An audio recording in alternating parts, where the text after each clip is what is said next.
Bonjour à toutes et à tous, bienvenue sur Enquête d'intérêt général, l'émission politique mensuelle enregistrée dans les conditions du direct sur Radio Ems, en partenariat avec le média Res Publica. Chaque mois, nous abordons des sujets divers avec nos invités politiques. Aujourd'hui, nous allons parler de l'Union européenne, grand sujet d'actualité, et notre invité est David Kella, économiste à l'Université d'Angers. Bonjour David. Bonjour. Merci de vous plier à l'exercice. Peut-être quelques mots pour vous présenter un petit peu plus, ou peut-être le dernier ouvrage que vous avez publié déjà. Ah oui, je suis effectivement économiste, enseignant-chercheur. Voilà, et donc mon métier c'est de publier des articles, des bouquins, etc. Donc le dernier bouquin c'est La gauche peut-elle combattre le néolibéralisme ? Bien, c'est le cœur du sujet en effet. Voilà, donc nous allons aborder cette émission en plusieurs temps. Le premier temps, ce sera des questions un peu générales sur le libéralisme et le néolibéralisme, le budget 2025 en France.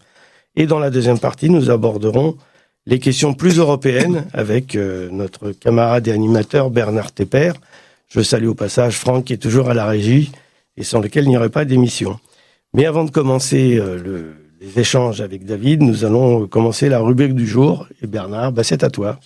Alors, pour la chronique, les principaux principes de la République sociale sont bafoués par l'Union européenne, à commencer par la démocratie, comme le stipulait déjà Pierre Mendès France dans son discours du 18 janvier 1957.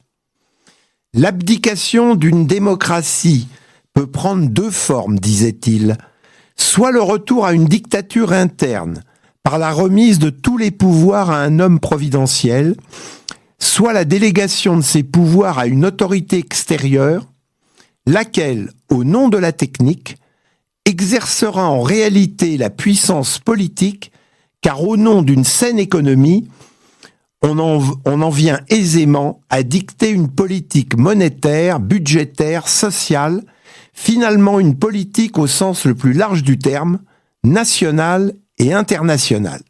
Pour ceux qui n'avaient pas encore bien compris Pierre Mendès France, le président de la Commission européenne, Jean-Claude Juncker, déclarait le 28 janvier 2015 « Il ne peut pas y avoir de choix démocratique contre les traités européens ». D'autant que la révision des traités est soumise à la règle de l'unanimité, article 48 du traité de l'Union européenne, TUE. Le primat du droit à la concurrence sur la satisfaction des besoins est manifeste. L'article 347 du traité sur le fonctionnement de l'Union européenne stipule que le fonctionnement du marché intérieur doit être maintenu même en cas de troubles intérieurs graves ou de guerre. Par contre, il ne peut y avoir de restriction au mouvement des capitaux entre les États membres et entre les États membres et les pays tiers. Article 63 du traité sur le fonctionnement de l'Union européenne. L'article 153 du même TFUE stipule l'interdiction de toute harmonisation des dispositions législatives et réglementaires des États membres. La directive sur les travailleurs détachés de 1996 a permis aux employeurs des pays embaucheurs de payer les cotisations sociales des salariés embauchés au coût de leur pays d'origine, soit des cotisations les plus basses possibles. La notion de service public répondant aux besoins de la population n'existe pas dans l'Union européenne.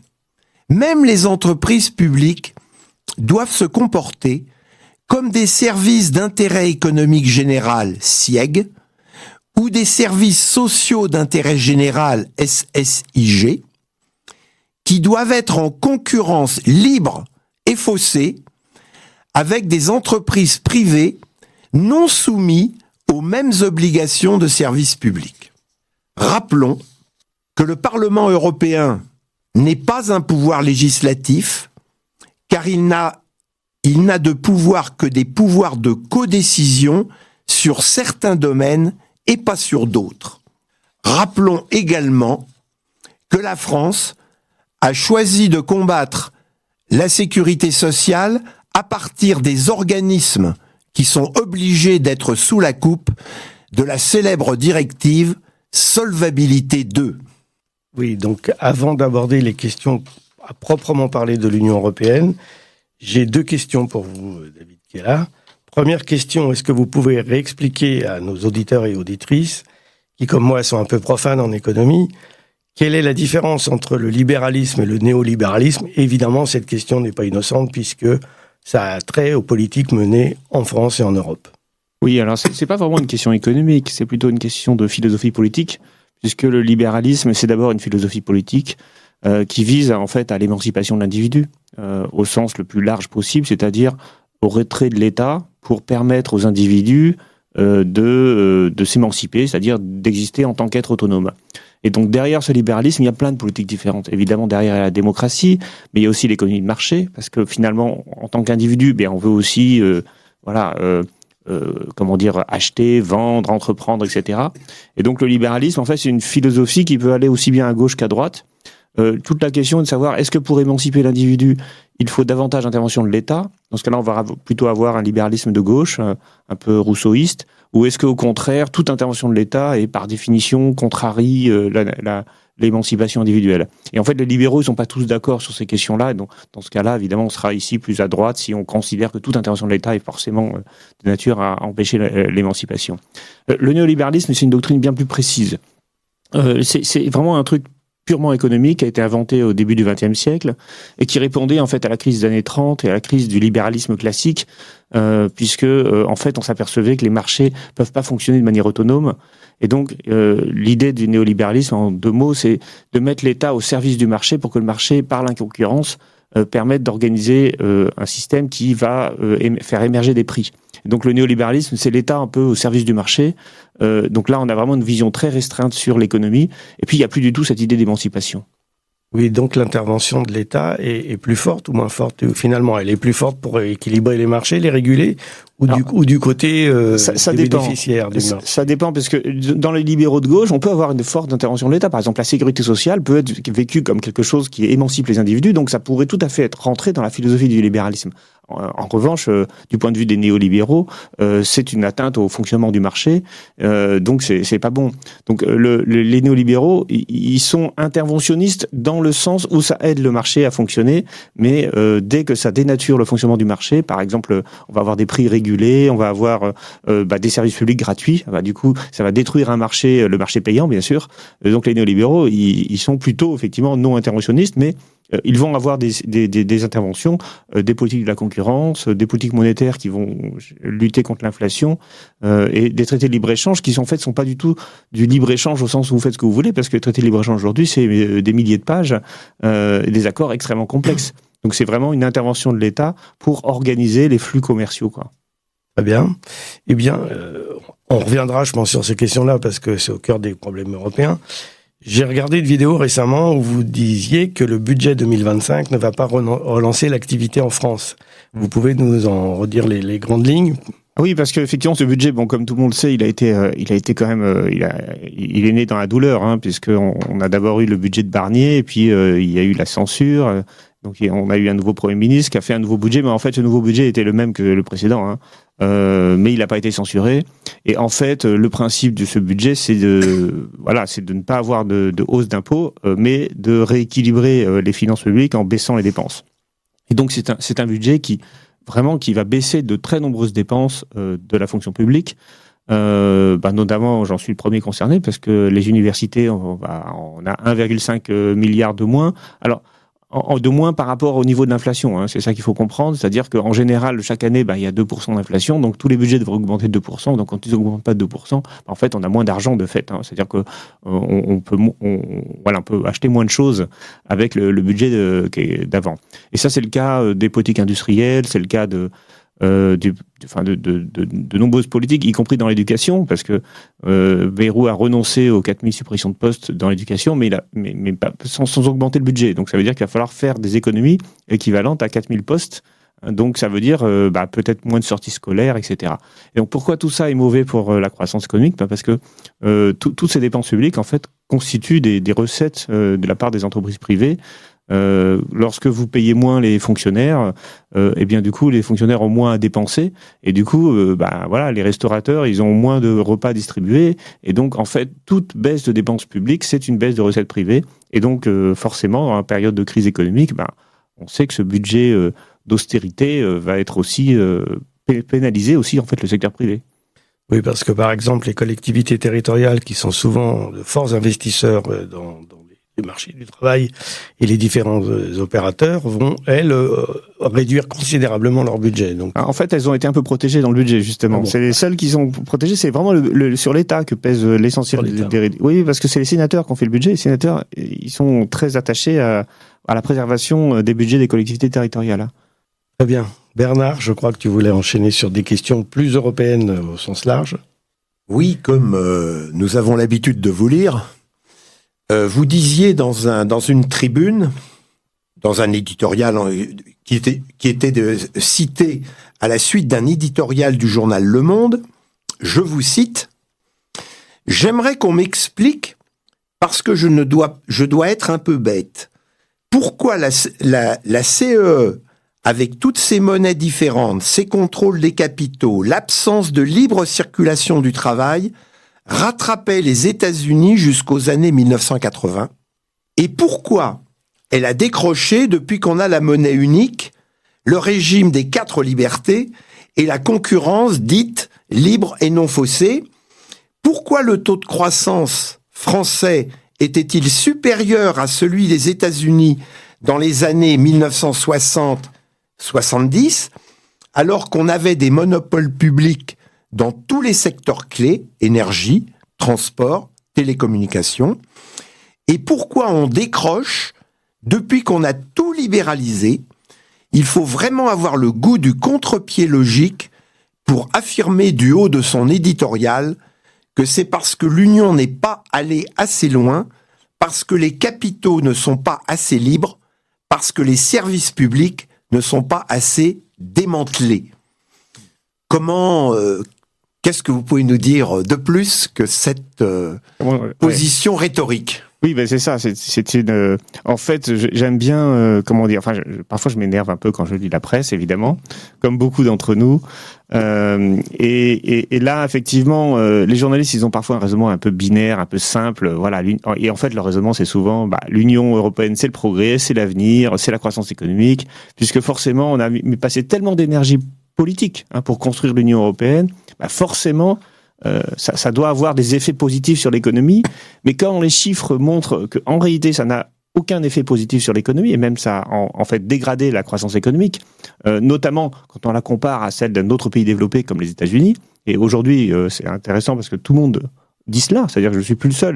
Pendant longtemps, j'ai expliqué qu'il y avait un décrochage de l'Union européenne depuis les années 80, c'est-à-dire depuis qu'on a fait les traités qui ont poussé bien plus loin l'intégration économique européenne. Et maintenant, même les plus grands Européens, comme Mario Draghi, font un rapport pour dire qu'il y a un décrochage européen. Donc tout le monde finalement arrive sur ce constat, sauf que leur constat, c'est on n'est pas allé assez loin dans ce qu'on fait depuis les années 80. Donc en fait, depuis 40 ans, on met une politique qui ne fonctionne pas. Et donc la réponse qui nous est donnée, et on est prié de le croire, c'est il faut aller encore plus loin dans ce qui a échoué. Voilà, donc c'est un peu l'esprit Shadok, et parfois évidemment ça m'agace, et donc j'écris des choses comme ça. Voilà. C'est un peu les médecins de Molière, ce que vous nous décrivez. C'est totalement ça, mais l'économie, elle est un peu au niveau de la médecine de Molière. Donc on a quand même des économistes qui ont quand même des forts biais idéologiques. D'ailleurs, je ne dis pas que j'en ai pas, moi aussi, mais voilà, c'est beaucoup de rhétorique finalement. Quelques semaines après l'arrivée de la présidence américaine de Trump, Trump 2, comment analysez-vous la situation présente de la France et de l'Union européenne dans ce nouveau contexte ? Oui, alors c'est intéressant parce que en fait, les Européens, ils n'arrivent pas à changer de mode de pensée. Dans les années 80, ils sont vraiment, c'était les années du néolibéralisme, justement, dont on a parlé tout à l'heure, c'est-à-dire décloisonner les marchés, libéraliser, privatiser, organiser la concurrence. Voilà, c'était les politiques qui étaient menées dans ces années-là. Et pas simplement en France, d'ailleurs, aux États-Unis, au Royaume-Uni, dans tous les pays du monde, y compris dans les pays en voie de développement, on menait ce type de politique. On appelait ça le consensus de Washington. Et pendant des décennies, en fait, ces politiques ont entraîné la mondialisation après l'effondrement de l'Union soviétique. Voilà, tous les pays du monde se sont intégrés dans une espèce de grand marché mondial. Et là, aujourd'hui, les États-Unis sont en train de revenir complètement en arrière sur cette politique. En gros, le protectionnisme de Trump, l'interventionnisme aussi très fort de l'État dans tous les domaines, même la logique un peu impériale de Trump, c'est de dire, bon, la mondialisation économique, gentille, avec des règles de droit, tout ça, c'est derrière nous, et donc maintenant, on va utiliser notre rapport de force pour vous imposer de payer. Parce que l'objectif de Trump, c'est bien de faire payer ses partenaires commerciaux avec des droits de douane, mais aussi avec avec des accords de minerais, par exemple, qu'il essaye de développer au Groenland, en Ukraine, etc. Et donc, face à cela, face à ce retour de la force dans les affaires économiques, l'Union européenne est tétanisée. Elle ne sait pas, ce cadre-là, ce nouveau cadre qui apparaît, il ne rentre pas du tout dans l'ancien cadre qui est au cœur de son système. Vous avez cité tout à l'heure tous les articles des traités de l'Union européenne et du traité de fonctionnement sur l'Union européenne, et vous avez bien dit que ces articles, ils ne pouvaient pas être changés sauf à l'unanimité. Et donc ça pose un problème parce que tous ces articles, ils visent, par exemple, l'article que vous n'avez pas cité sur le commerce international dit que la politique commerciale de l'Union européenne doit aller vers la baisse des droits de douane. Et donc on va avoir en face de nous quelqu'un qui dit qu'il veut augmenter les droits de douane. Et comment on fait ? Je veux dire, on est obligé si on veut répondre, alors il trouve des moyens quand même, parce que le droit européen en réalité est un peu plus souple, en tout cas dans son interprétation. Donc l'Union européenne va sans doute répliquer par des hausses de droits de douane, donc qui seront contraires au traité, mais pour la bonne cause, pour revenir sur le libre-échange, ils vont expliquer. Mais on voit bien que le droit actuel de l'Union européenne ne cadre plus du tout avec ce qui est en train de se passer. On est un peu dans du déni de la réalité au niveau de l'Union européenne, c'est-à-dire qu'en fait ils n'ont jamais tort, même quand les faits leur donnent tort. Ils réexpliquent tout le temps, non, c'était pas ça, et que si ils transgressent leurs propres règles, au fond, c'est pour revenir à ce qu'ils avaient dit dès le départ, non ? Oui, mais c'est pas tellement un déni de la réalité. Ils voient bien la réalité, mais ils savent pas comment y répondre. Donc, ils essayent de tordre le droit, et en fait, on dit parfois l'Union européenne, c'est des valeurs. Et on n'a pas complètement tort. En gros, ils ont des valeurs. Seulement, c'est pas forcément les miennes, mais c'est les valeurs du néolibéralisme. C'est-à-dire, faire de l'Union européenne une grande puissance commerciale. Quitte à d'ailleurs perdre sa puissance industrielle. L'idée, c'est, on va être le premier marché de consommateurs et grâce à ça, on va imposer aux autres nos normes et nos règles. Bon, le problème, c'est que là, aujourd'hui, ça marche plus du tout. Ils n'arrivent plus à imposer quoi que ce soit, ils se font imposer des choses. Donc ils disent, on va essayer de revenir à ça, mais ils changent pas de stratégie. Et le souci, c'est qu'on peut pas adopter une stratégie qui est devenue obsolète, en fait. Voilà. C'est plutôt, ils sont très embêtés par rapport à la nouvelle réalité, ils savent pas comment réagir. Bernard ? Et puis, une réponse qui est donnée par Mario Draghi dans son dernier rapport, c'est un peu ce que vous aviez dit dans la tribune. Puisque ça ne marche pas, il faut aller encore plus loin. Et donc, maintenant, il faut faire l'union des capitaux. L'union des marchés de capitaux, c'est, disons, une des phases qui n'est pas encore faite au niveau de l'Union européenne. Et donc, il faut aller plus loin dans l'intégration à l'intérieur de l'Union européenne. Qu'en pensez-vous ? Oui, alors, il faut expliquer aux auditeurs un peu ce que c'est que l'union des marchés de capitaux. Le principe, et vous l'avez dit aussi dans votre chronique tout à l'heure, c'est qu'il y a un article de l'Union européenne qui dit qu'il faut que les capitaux doivent circuler librement entre les pays européens et aussi vis-à-vis de l'extérieur. C'est-à-dire qu'on n'a pas le droit d'interdire l'entrée de capitaux ou la sortie de capitaux. C'est créer un grand marché du capital. Alors le capital, c'est quoi ? C'est globalement les investissements, la finance. C'est ça un peu l'idée derrière. Alors, c'est une idée totalement néolibérale parce que l'idée, c'est que plus le marché du capital est grand, et donc ça veut dire sans barrière, plus il est efficace. Donc, l'idée, c'est qu'il y a plus de concurrence, donc il y a plus d'efficacité. Le souci, c'est que cette libre circulation du capital, elle va dans les deux sens. C'est-à-dire qu'aujourd'hui, les Européens, ils vont financer énormément les investissements des Américains. C'est-à-dire qu'en fait, nos capitaux, c'est-à-dire notre épargne, l'argent que nous avons, comme nous ne le dépensons pas en Europe, il part financer les déficits américains et les entreprises américaines. Et ces entreprises qui ensuite vont nous faire payer très cher leurs produits, en fait. Donc les Européens voient bien ça. Ils voient bien que le capital européen finance les États-Unis. Et donc ils disent, il faut que le capital européen reste en Europe. Et donc ils ont conçu cette idée d'union des marchés de capitaux. Alors on peut dire, mais à quoi ça sert alors qu'il y a déjà une libre circulation de capital? À quoi ça peut servir? Et en fait, le souci, selon eux, c'est qu'il y a des règles différentes d'un pays à l'autre. Par exemple, on a des systèmes d'épargne qui sont différents en France, en Allemagne ou en Espagne. Par exemple, chez nous, on a le livret A, qui finance le logement social et puis éventuellement d'autres éléments. On a le livret de développement durable, on a des livrets d'épargne populaire, etc. On a tout un ensemble de choses qui captent beaucoup d'argent, en fait. Et donc, les Allemands, les Espagnols, ils ont d'autres formes d'épargne.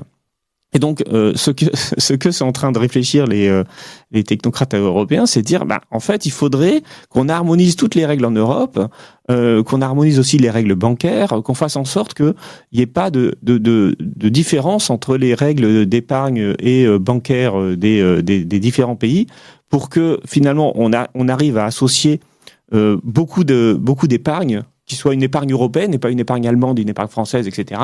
Et que cette épargne, elle pousse à s'investir plutôt en Europe. Mais en fait, rien ne dit que si on supprime toutes les règles et toutes les différences des systèmes bancaires et financiers des différents États, ils iront moins aux États-Unis. Parce qu'en fait, pourquoi ils vont aux États-Unis? Parce qu'il n'y a pas de projet d'investissement en Europe. Donc c'est pour ça, en fait. Si on leur propose pas des choses, s'il n'y a pas de choses à financer en Europe, ils vont continuer de partir. Et puis, alors, surtout, le souci, c'est que c'est un problème démocratique.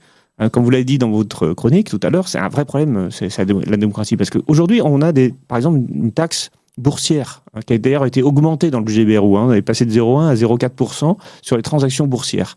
On a des livrets A qui sont des livrets très populaires. On a donc des règles qui sont décidées par le gouvernement. Et l'union bancaire, ça veut dire qu'en fait, toutes ces règles seront déléguées à l'Union européenne. Parce qu'on ne peut pas avoir un gouvernement qui choisit de changer les règles de l'épargne et de l'investissement en France si en même temps on veut une harmonisation. Donc il faut que ça soit décidé à l'échelle européenne. Et donc ça veut dire que en fait, les électeurs ne pourront pas demander à le gouvernement de créer des livrets d'épargne, de créer des systèmes qui... Voilà, donc du coup, c'est toujours pareil. À chaque fois qu'on va intégrer davantage un marché européen, on va harmoniser donc les règles. Et l'harmonisation se fait toujours en passant du niveau national au niveau européen. Et donc, ça veut dire qu'à l'échelle nationale, on n'a plus le droit de décider de certaines règles. Voilà. Et ça, c'est un peu embêtant. L'Union européenne est une construction réalisée autour de principes de l'économie de marché et du libre-échange, tant sur le plan intérieur que vis-à-vis du reste du monde.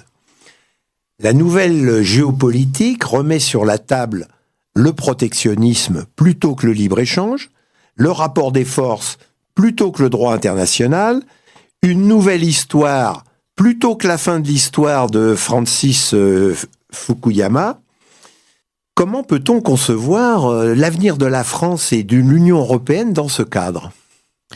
Eh bien, on peut tout à fait concevoir que le nouveau cadre imposé par la politique de Trump soit un cadre dans lequel on pourrait s'insérer en ayant des politiques industrielles, en ayant des politiques protectionnistes, en cherchant à se défendre face finalement aux agressions économiques des États-Unis. Le souci, c'est comme je l'ai dit, le cadre de l'Union européenne, finalement, n'a pas été conçu pour ce monde-là. Il a été conçu dans les années 80 pour un monde qui se voulait un monde de capitalisme libéral, de règles de droit dans lesquelles les négociations ne se feraient pas avec un pistolet sur la tempe, comme il est en train de se passer là pour le Groenland avec le Danemark. Donc voilà, donc on avait un peu l'idée cette idée de post-histoire, c'est-à-dire l'idée que maintenant finalement l'âge des grands empires a disparu et puis maintenant on va tous commercer allègrement et puis le commerce va entraîner la paix. Bon, le souci, c'est que ça n'est peut-être pas ça l'avenir. Alors moi, quand j'ai travaillé sur ces questions-là, j'ai arrivé à la conclusion qu'on allait sans doute vers un régime néo-féodal. Alors néo-féodal, faut comprendre ce que ça veut dire. Le féodalisme, c'est le principe du suzerain et du vassal. C'est-à-dire que le suzerain a la force et donc il cherche des gens qui lui prêtent allégeance, des vassaux. Et donc le vassau, il est dominé par le suzerain, mais en même temps, il est protégé par le suzerain. Et ça, c'est typiquement le genre de choses qui apparaissent quand on a un monde incertain, où le rapport de force revient l'élément dominant des négociations. Et en fait, ce que essayent de faire les États-Unis, c'est de se comporter en suzerain. Et donc nous, ça nous embête beaucoup. Et donc, qu'est-ce qu'il faut faire dans ce cadre-là ? Ce qu'il faut faire dans ce cadre-là, c'est nous défendre, en fait. C'est-à-dire dire que non, on ne veut pas ni Dieu ni maître, on ne veut pas avoir un suzerain, on est capable d'exister par nous-mêmes. Mais ça ne veut pas forcément dire déployer davantage d'Union européenne. Ça veut dire réaffirmer la souveraineté populaire et réaffirmer notre indépendance en tant que nation. Parce qu'en fait, c'est ça la différence entre l'Union européenne et la France. La France est une nation, et donc elle a un projet, elle a une perspective politique. Alors que l'Union européenne, finalement, c'est une agrégation de nations, et elle n'arrive pas à s'entendre sur un projet. Et donc, quand on rassemble toute l'Union européenne et qu'on dit, prenons des choix, ces choix, ils vont dans tous les sens, parce qu'il n'y a pas d'unité derrière l'Union européenne. Voilà. Donc, je pense que cet nouveau ordre mondial, il doit en fait réaffirmer plutôt les nations plutôt que les systèmes supranationaux. Je vais vous proposer de faire une petite pause musicale. Oui, Franck, désolé. Mon européenne de Damien 16, parce qu'après, on a beaucoup d'autres choses à aborder. Radio Ems. Radio Ems. Elle est gauloise au petit vin blanc, elle est contre-gouvernement, elle est pas fille des religions, elle est pas putain du pognon, elle est vent du nord ou d'ouest, elle est vent du sud ou de l'est, elle est sans abri à la rue, elle est toujours peine perdue, elle est gitane, elle est profane, elle est con, la gauloise plane, elle est toujours fumeuse de joint, elle dort dans les gares en chemin, elle est solidaire au combat, elle est Varsovie, Messina, elle est pas banquière pour un sou, elle est pas botte au garde à vous, elle est sans abri, sans frontières, elle est contre-totalitaire, elle est je t'emmerde avec ta thune, elle est vas-y resserre une brune, elle est ma gueule de Picasso, elle est tous mes potes au pinceau, Kusturica, Sarajevo, elle est pas loin la Gestapo, mon européenne c'est pas la Bruxelles, mon européenne c'est pas Genève, c'est pas la thune, tu marches ou crèves, tu sais moi mon européenne, elle a pas vraiment de frontières, son corps c'est la planète entière, n'en déplaise au peuple bourgeois, tu sais mon européenne à moi, elle est que pont sur l'épaule, elle est tatouage de la tôle, elle est accordéon sanglot, elle est accorde-moi un tango, elle est destin des origines, elle est racine gréco-latine, elle est contre l'union bancaire, elle est mais révolutionnaire, elle est pota mimi pinson, elle est Roumanie sans pognon, elle est guillotine pour les rois, elle est plutôt comme toi et moi, elle est pas médiatique je crois, elle est pas politique bourgeois, elle est paysanne au combat, elle est partisane quand elle boit, elle est ouvrière licenciée, c'est pas la fille du progrès, elle est pontonnée au métro, elle est plutôt Manu Crado, elle est nordique nord-africaine, elle est un peu baltique aussi, elle a des airs de statue grecque, elle a des airs des Italies qu'on dirait Paris à Venise, qu'on dirait Namur aux Marquises, c'est Gauguin qui pend la terre comme un pinceau, vous dit mon frère, mon européenne c'est pas Bruxelles, mon européenne c'est pas Genève, c'est pas la thune, tu marches ou crèves, tu sais moi mon européenne. Elle est pas Merkel ou Hollande, c'est pas la vague, c'est propagande, les discours de nos bistrots, elle est roumaine dans les métros, elle a pas au fin du mois, n'en déplaise au peuple bourgeois, elle est pas Mercedes je crois, elle est plutôt grecque au combat, elle est suédoise dans un 3, elle est mon ardoise quand je bois, elle est gréco-latine, germaine, elle est britannique quand elle traite, elle aime les bars, elle aime la bière, elle aime l'odeur du populaire, elle est moitié l'eau,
me chante des missionnaires. C'est sûr, elle a pas de frontières, elle a le corps de la terre entière.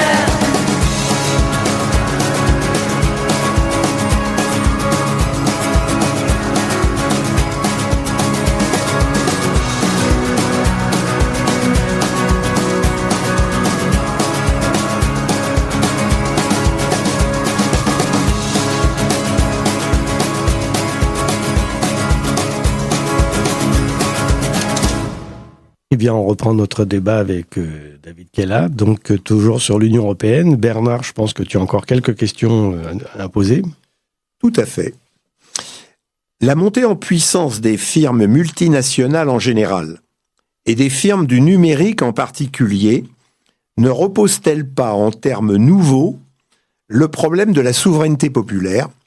Et qu'en est-il des Français, de la France et de l'Union européenne de ce point de vue? La souveraineté populaire, c'est la capacité d'un peuple à décider de son propre avenir. C'est-à-dire à décider de comment il gère sa société, comment il gère ses propres affaires. Et c'est vrai qu'aujourd'hui, la mondialisation, le libre-échange, fait que en réalité, notre capacité industrielle diminue. Et derrière le fait qu'on ne produit plus de produits en France, eh bien, il y a le fait qu'on est obligé d'acheter des produits qui sont importés, qui sont produits dans d'autres conditions écologiques et sociales. Donc, on perd en capacité de, serait-ce que de réguler ce qu'on achète ou la manière dont les choses sont produites. Par exemple, on veut éviter le travail des enfants ou le travail forcé, et puis on va importer des produits qui viennent de Chine, du Ouïghour, dans lesquels on a du travail forcé. Et donc ça veut dire que finalement nos valeurs sociales et économiques, eh bien elles ne sont plus en tout cas capables de s'imposer face au marché. Et le souci, c'est qu'on l'a vu tout à l'heure, c'est que la politique commerciale de l'Union européenne, eh bien elle est profondément libre-échangiste. Et donc ça veut dire qu'elle ne régule pas, en tout cas elle n'interdit pas les importations. Et elle ne regarde pas comment les produits qu'elle importe sont produits. En fait, ce qu'elle fait, c'est qu'elle regarde la conformité des produits aux normes européennes. Donc ça, c'est une chose. C'est-à-dire qu'on va avoir des produits qui seront pas dangereux pour les bébés, par exemple. Enfin, si on les contrôle, évidemment. Mais par contre, la manière dont ces produits sont produits, ça, on ne peut pas le contrôler, puisque ça se passe sur un territoire étranger. Et l'autre souci, parce que vous avez parlé des entreprises du numérique, c'est un énorme souci, ça aussi. Parce que une entreprise du numérique, d'abord les géants du numérique sont tous américains, quelques-uns chinois, mais essentiellement américains. Et en fait, ces entreprises, elles fonctionnent selon un principe, le principe du réseau, c'est-à-dire que plus elles ont d'utilisateurs, plus elles sont puissantes. Et là, il y a une dynamique qui fait que finalement, c'est très difficile de les concurrencer parce que si nous, on veut rentrer dans ce marché, on aura forcément moins d'utilisateurs, donc on sera moins performant que celles qui sont déjà en place. Par exemple, aujourd'hui, quand vous voulez regarder une vidéo, vous allez sur YouTube, mais souvenez-vous, il y a 10 ans, on pouvait regarder une vidéo sur Dailymotion qui était l'équivalent français de YouTube et parfois qui fonctionnait mieux. Mais ce système a fini par péricliter. Dailymotion existe toujours, vous pouvez aller regarder, mais il y a encore quelques vidéos qui sont postées dessus, mais en fait la plupart même des youtubeurs d'aujourd'hui, parfois certains ont commencé sur Dailymotion et ils sont vite arrivés sur YouTube parce que les algorithmes étaient bien plus performants, et les algorithmes étaient plus performants parce qu'il y avait plus de gens qui les utilisaient, et puis il y avait aussi des rendements d'échelle, c'est-à-dire que plus on a de gens qui utilisent la plateforme, plus la plateforme devient efficace. Et plus on peut avoir de publicité, etc. Et en fait, quand on regarde dans le monde, qui a résisté aux géants du numérique américains, c'est la Chine et la Russie. Et pourquoi ils ont résisté ? Parce que en fait, ils ont interdit certaines plateformes américaines, et du coup, ils ont pu développer leur propre plateforme. Et ça veut dire une politique finalement un peu, volontariste, dans lesquelles on va pas dire tout ce que vous produisez, on l'importe sans aucun souci. Vous avez le droit de venir chez nous et de proposer vos services à nos consommateurs. Non, on peut aussi dire, écoutez, nous voulons développer nos propres logiciels. Par exemple, on n'a pas parlé de Microsoft, mais il y a plus aucun ordinateur qui est vendu sans le logiciel Microsoft. Donc ça veut dire qu'à chaque fois que vous achetez un ordinateur, eh bien vous payez de fait un droit de licence à Microsoft. À chaque fois, et même toutes les administrations publiques aujourd'hui utilisent Word, utilisent Excel, etc. Donc des logiciels Microsoft. Et donc à chaque fois, eh bien, on paye aux Américains le droit d'utiliser leur logiciel. On pourrait tout à fait avoir des logiciels européens, mais n'y a pas de volonté politique pour le faire. Et donc, ça veut dire aussi que derrière, eh bien, nos données sont souvent utilisées par ces entreprises, et donc elles peuvent connaître, et ça peut être un danger même pour nos entreprises.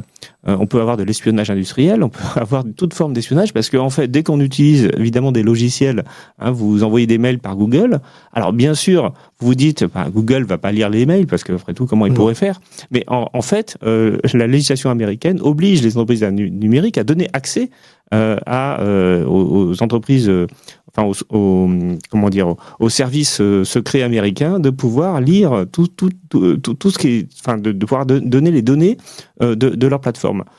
Et donc, donc on sait qu'on se fait espionner par les Américains depuis très longtemps, mais en plus, on leur ouvre les portes, puisqu'on utilise les logiciels des entreprises qui sont soumis au droit américain. On finance quand même on met beaucoup de milliards dans les entreprises, l'État en verse beaucoup. Est-ce que là, ça vaudrait pas le coup justement de subventionner des secteurs comme ça, qui sont des secteurs clés aussi, parce que il y a des limitations de liberté, j'ai envie de dire, d'importation, mais aussi d'aider. Moi, je connais des gens qui travaillaient dans l'informatique français, qui a complètement disparu aujourd'hui parce qu'il a été abandonné à un moment donné. On pourrait même parler des panneaux solaires qui, me semble, ont été aussi largement abandonnés. Là, les panneaux solaires, c'est un exemple intéressant, parce que c'est pas un problème de subvention. C'est un problème de libre-échange. C'est-à-dire qu'on permet aux entreprises chinoises ou américaines de venir vendre leurs produits au tarif où elles veulent, et souvent à des tarifs bradés, parce qu'elles sont subventionnées. Mais si on commence à subventionner toutes les entreprises françaises, européennes, au nom du fait qu'il faut qu'elles soient moins coûteuses que les entreprises chinoises et américaines, on va se retrouver à avoir des subventions énormes. Et moi, je pense que le rôle de l'État, c'est pas de subventionner les entreprises. Bon, ce qu'il faut faire, c'est interdire ou taxer. Donc c'est plus des mesures protectionnistes. Oui, c'est bien sûr. Là, la Commission européenne est en train de passer un contrat, donc c'est pas encore définitif, avec Microsoft pour que Microsoft gère le cloud des institutions européennes. Parce qu'ils font un appel d'offres et parce que c'est les moins coûteux. Ça c'est une question politique, c'est-à-dire qu'on dit non, on ne veut pas contracter avec une entreprise américaine, on va créer une entreprise européenne ou voir une administration, parce qu'après tout, on pourrait avoir une administration qui produirait des logiciels sur lesquels, à base de logiciels libres, et qui imposerait l'usage dans toutes les administrations de ces logiciels. On pourrait avoir des services qui seraient une administration européenne, par exemple. On n'est pas obligé de mettre ça en concurrence et d'organiser des marchés. Et le souci, c'est que la logique du marché est tellement poussée qu'on ne sait même pas que l'État peut aussi faire des choses, qu'il n'est pas obligé toujours de sous-traiter à une entreprise privée, surtout quand il s'agit d'héberger les données des institutions européennes. Bernard ? Ça me paraît très clair. La pierre angulaire de notre projet de République sociale est ce que nous appelons, en tout cas nous, la sphère de constitution des libertés, école, services publics, sécurité sociale. Cette sphère de constitution des libertés est largement attaquée depuis plus de 40 ans et principalement à partir du tournant libéral de 83. Que faire pour qu'elle revienne sur le chemin de l'émancipation ? Que faire pour que l'Union européenne... J'ai pas compris, pardon. Non. Que faire pour que cette sphère de constitution et liberté, les services publics, la sécurité sociale, retrouvent, je dirais, répondent aux besoins plutôt que d'être soumis à à la concurrence libre et faussée. Oui, alors voilà, en fait, il y a deux choses. C'est-à-dire que quand on parle des services publics, par exemple l'éducation, ça n'a pas été privatisé et ça n'a pas été libéralisé. Aujourd'hui, on a en quelque sorte deux systèmes d'éducation. On a le système privé et le système public, mais le système privé est essentiellement sous contrat, donc ça veut dire que les profs sont payés par l'État. Et donc, on a gardé dans ces services publics quand même un rôle premier de l'État, d'où les programmes scolaires, qui sont encore décidés souverainement.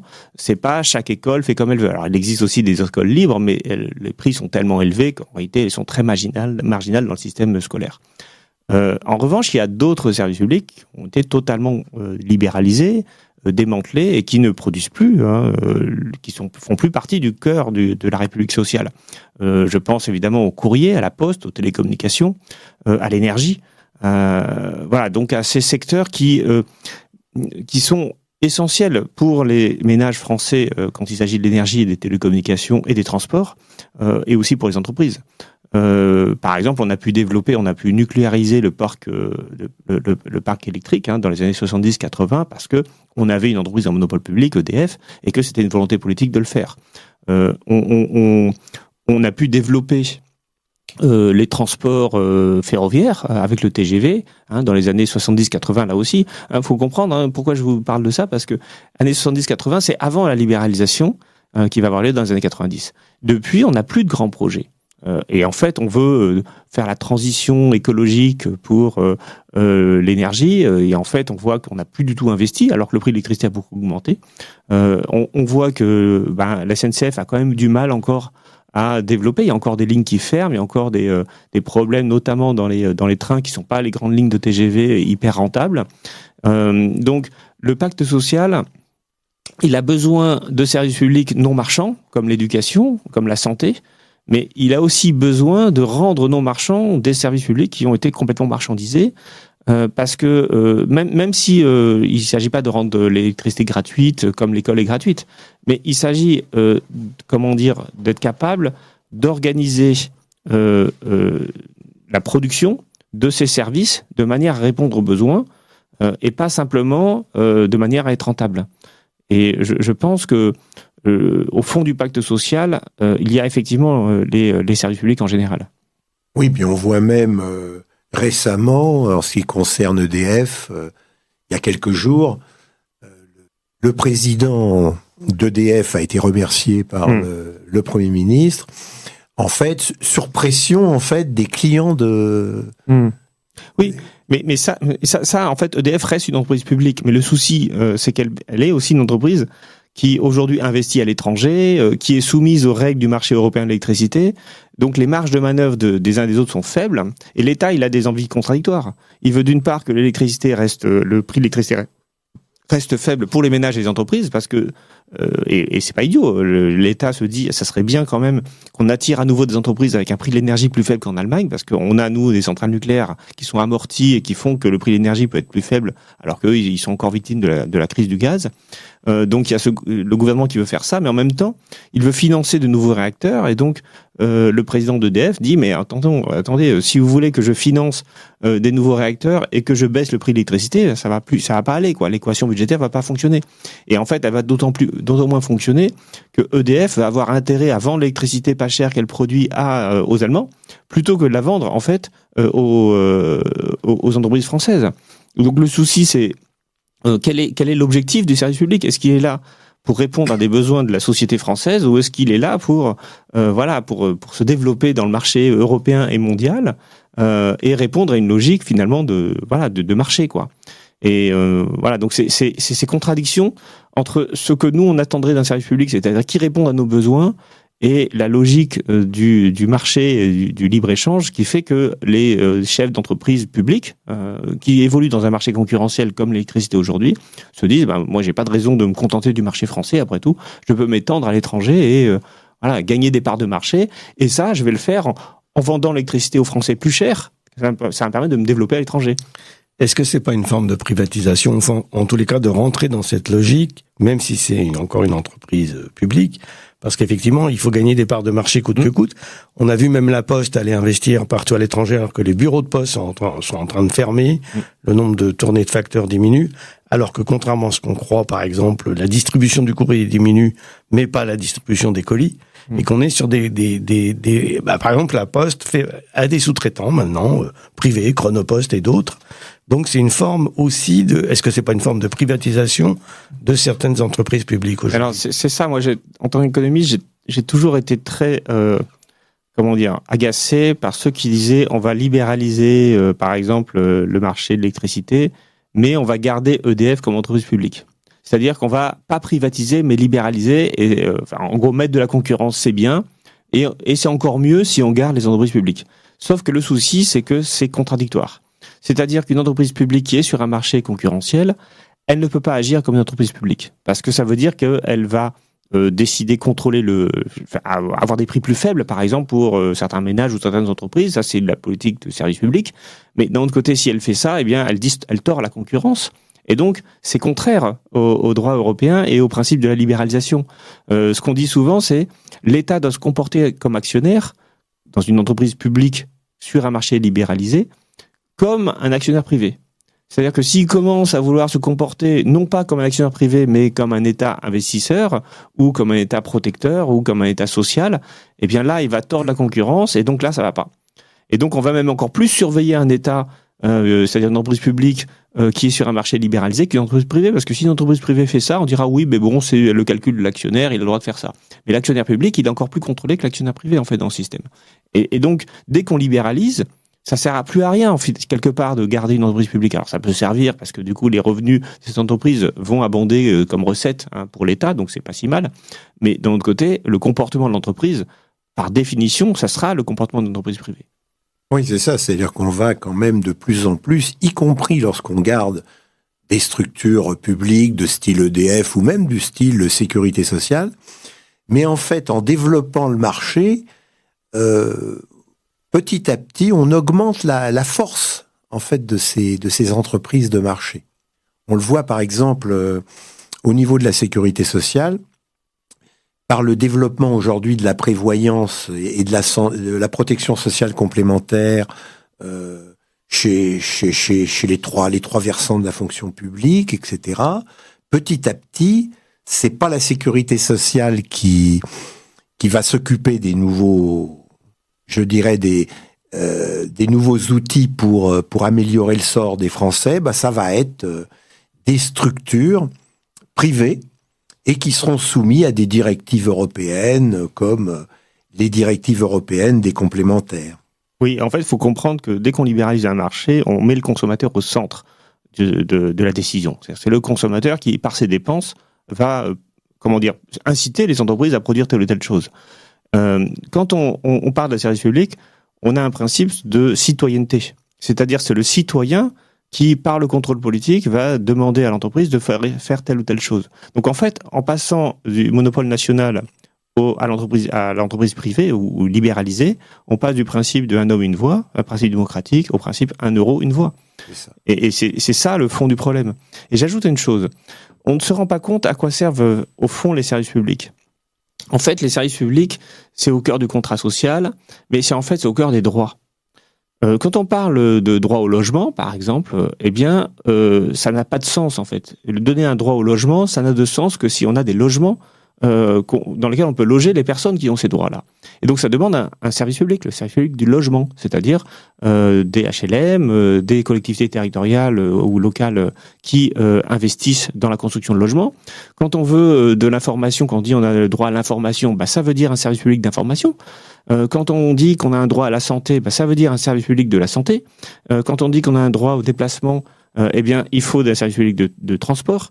Et en fait, dire aux gens qu'ils ont des droits sans être capable d'assumer la réalité de ces droits, c'est totalement hypocrite. Et c'est un peu ce que fait le marché. Parce que le marché, il dit, en fait, vous n'avez pas de droits. Vous êtes des consommateurs. Donc, si vous avez de l'argent, je vous offre ce que je peux vous offrir en tant que service marchand. Si vous n'avez pas de marchand, c'est pas grave. C'est pas du tout la même logique, en fait. La logique du service public, c'est rendre effectifs des droits qui, sinon, seraient juste formels. Vous avez le droit de vous loger, mais si vous n'avez pas d'argent, vous ne logerez pas. Donc, c'est un droit qui, en fait, n'est pas un droit effectif. Donc, en fait, ce que vous proposez, c'est de revenir, dans certains secteurs, à des monopoles publics. Oui, c'est-à-dire que si on veut vraiment que ça soit pas le principe du marché et de la consommation qui détermine ce que va faire le système économique, mais que ce soit le citoyen, c'est à lui, dans certains secteurs. Il ne s'agit pas d'arriver sur un système soviétique où tout serait organisé par l'État, mais lorsqu'on touche à des droits fondamentaux, comme se loger, comme pouvoir se déplacer, comme s'informer, les services publics sont au cœur de cela. Alors, pour l'information, il n'y a pas besoin d'avoir un monopole public, bien sûr. On a le droit d'avoir des radios libres, des radios privées comme la nôtre ici, là, parce que l'association et les radios associatives sont aussi des radios, bien sûr, des radios privées. Donc l'information doit être plurielle et donc elle ne peut pas être monopolistique ni bien sûr par l'État. Mais il faut avoir un contrepoint. Mais par exemple, le logement, Là aussi, il ne s'agit pas d'avoir forcément un monopole, mais il faut avoir une politique active du logement, quitte à préempter bien sûr des terrains, quitte à pousser les mairies à avoir des logements sociaux. Donc ça veut dire des logements qui sont pas gratuits, je le rappelle, mais des logements qui permettent aux familles de se loger et de pas être à la rue. Voilà, donc on a quand même le besoin d'avoir un investissement de l'État pour garantir des droits. Et ça passe parfois par le monopole public. C'est le cas, par exemple, des industries de réseau, c'est le cas du transport ferroviaire, c'est le cas de l'énergie et notamment de l'électricité. Alors, question supplémentaire, revenir sur la souveraineté populaire. Le projet de République sociale implique quand même, je dirais, de gagner de la souveraineté populaire. Et donc, qu'est-ce qu'on peut faire aujourd'hui en France et dans l'Union européenne pour retrouver de la souveraineté populaire qui est en train un petit peu de s'étioler? En fait, est-ce que la réponse, c'est pas du populisme de gauche, en fait? Alors, il y a deux questions quelque part ici. Non, en fait, c'est un peu exprès. Ce qu'on peut faire, la question c'est l'Union européenne peut-elle, nous permettre de reprendre la main, si je puis dire, sur l'économie, alors qu'elle est fondée sur l'idée qu'il faut que ce soit les marchés qui déterminent les grandes structures économiques. Là, telle qu'elle fonctionne avec les traités actuels, elle est clairement, antagoniste. Enfin, c'est clairement l'opposé de la souveraineté populaire, son fonctionnement. Et donc ça crée, et j'en viens, ça crée du coup des tensions populistes. C'est-à-dire que le populisme aujourd'hui, les populismes, parce qu'il y a des populismes de gauche et de droite, sont des réactions au sentiment d'impuissance que ressentent les Français et tous les Européens en fait, et même aux États-Unis. Les États-Unis, bien sûr, sont pas dans l'Union européenne, mais ils sont en fait victimes de la même mondialisation, et ils ont aussi le sentiment, en tout cas, ils avaient beaucoup le sentiment de ne pas avoir de capacité d'agir sur leur propre société. Et donc la question qui se pose, c'est qu'il faut profondément changer l'Union européenne, mais comme vous l'avez dit, les traités ne sont pas faciles à changer, donc il faut les réinterpréter, parce que je pense qu'il y a plus de souplesse que ce qu'on croit dans les traités, en remettant, en imposant à nos dirigeants de répondre non pas aux règles juridiques de l'Union européenne et aux injonctions des marchés, mais de réaffirmer le pouvoir du politique sur l'économie.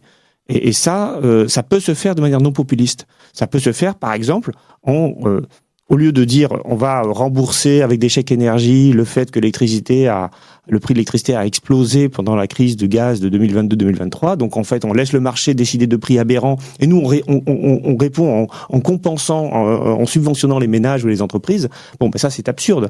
Disons non. Non, le prix de l'électricité à 1000 euros le mégawattheure, c'est pas possible.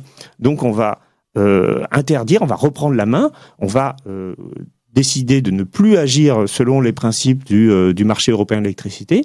Alors on sera peut-être retoqué par la Cour de justice de l'Union européenne. La Commission européenne va sans doute nous dire mais on n'a pas le droit de faire ça. Mais en fait, au bout d'un moment, le politique doit pouvoir s'imposer.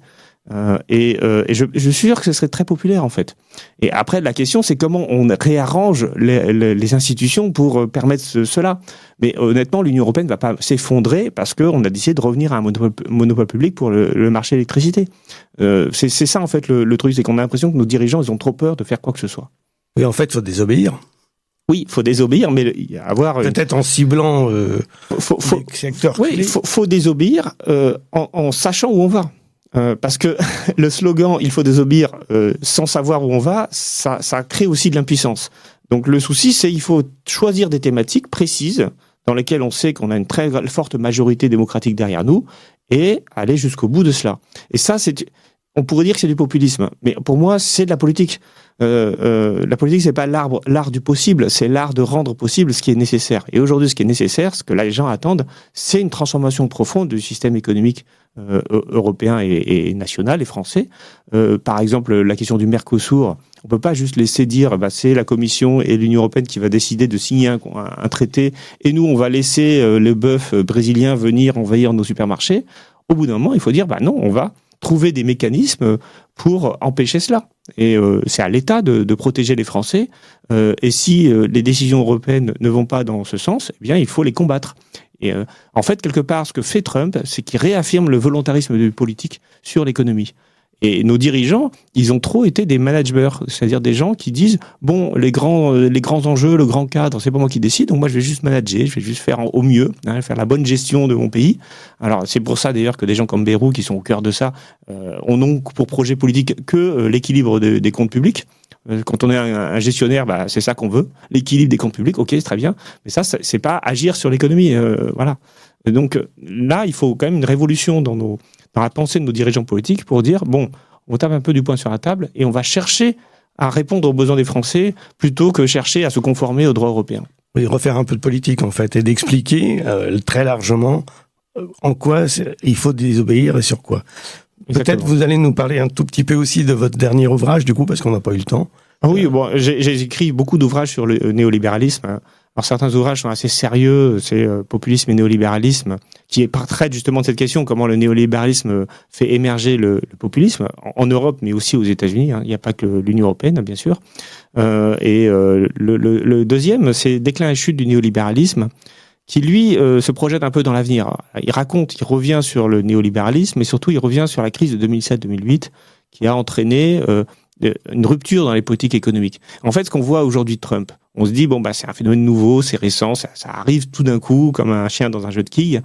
En réalité, c'est la conséquence de la crise de 2008. C'est-à-dire qu'on n'a toujours pas digéré ce qui s'est passé à ce moment-là. En fait, c'est l'effondrement du principe néolibéral, du libre marché, de toujours plus de dérégulation qui fonctionne et qui va permettre au marché d'être plus efficace.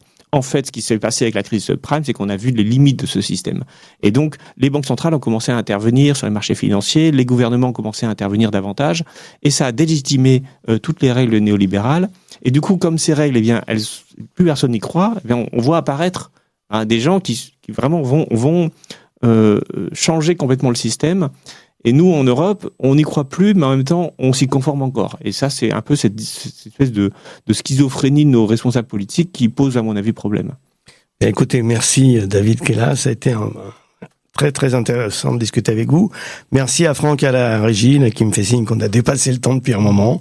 Et puis merci Bernard, toujours pour tes chroniques et tes questions. Et puis on s'arrête là pour aujourd'hui, on pourra continuer. Au revoir. Oui, pour ceux qui n'auraient pas compris, à chaque fois j'oublie, mais vous aurez la suite sur Respublica et le podcast sera disponible rapidement aussi de ces émissions comme les autres. Voilà, je crois que j'ai rien oublié cette fois.